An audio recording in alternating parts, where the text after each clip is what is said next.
Good evening বন্ধুরা। Video দিতে পারছি না কয়েকদিন ধরে,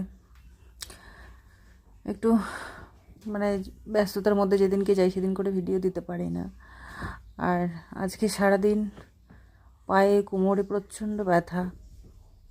মাঝখানে দুপুরবেলা তো একটুখানি খারাপ লাগছিল বলে ঘুমিয়ে পড়েছিলাম।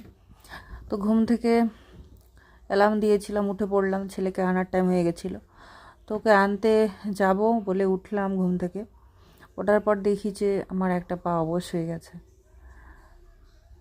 মানে কী যে ভয় পেয়ে গেছিলাম জানো তো। আমি কয়েকদিন আগে একটা স্বপ্ন পেয়েছিলাম এরকম, যে আমার একটা পা অবশ হয়ে গেছে। ঠিক ঠিক সেই স্বপ্নটাই পূর্ণ হলো, মানে সত্যি হলো আর কি। পূর্ণ হলো না, সত্যি হলো, খেটে গেল। তো প্রচণ্ড ভয় পেয়ে গেছিলাম। তারপর কী আর করব, ওই হাঁটুর মধ্যে আঙুল দিয়ে এরকম করে টোকা দিচ্ছিলাম যাতে ঠিক হয়। তো বেশ কিছুক্ষণ পরম করে তারপরে গিয়ে একটু পাটা ঠিক হলো। তো আবার উঠতে গিয়ে দেখি আবার পাটা ঝমঝম ঝমঝম করছে। আবার টোকা টোকা দিয়ে একটু ঠিক হলো। তবুও কিন্তু মানে হাঁটতে গিয়ে কীরকম একটা ঝমঝম করলে একটা ব্যথা হয় না, ওরকম ব্যথা হচ্ছিলো। তো ওরম করে তবু কোনো রকমে গিয়ে ছেলেকে নিয়ে আসলাম।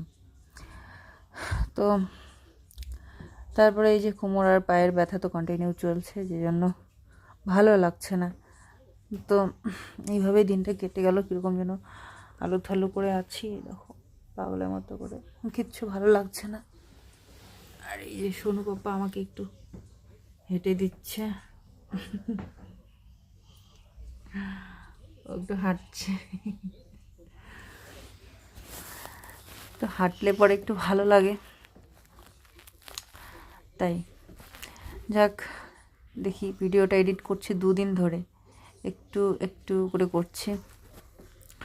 আজকে আশা করছি আজকে যদি একটু পর যদি একটু ভালো লাগে, দেখি শেষে চেষ্টা করব, ভালো না লাগলেও চেষ্টাও করতে হবে। আজকে যদি কমপ্লিট করতে পারি তো কালকে ভিডিও ছেড়ে দেবো। কালকে একটা ব্লগ আসবে মনে হয়, চেষ্টা করবো আর কি দেওয়ার। কয়েকদিন ধরে দেওয়া হচ্ছে না। তোমরা সবাই খুব ভালো থেকো, সুস্থ থেকো, সাবধানে থেকো। খুব হাঁটছে তাই কথা বলতে পারছি না। খুব শীঘ্রই আসছি ব্লগ নিয়ে। হ্যাঁ, টাটা, গুড নাইট।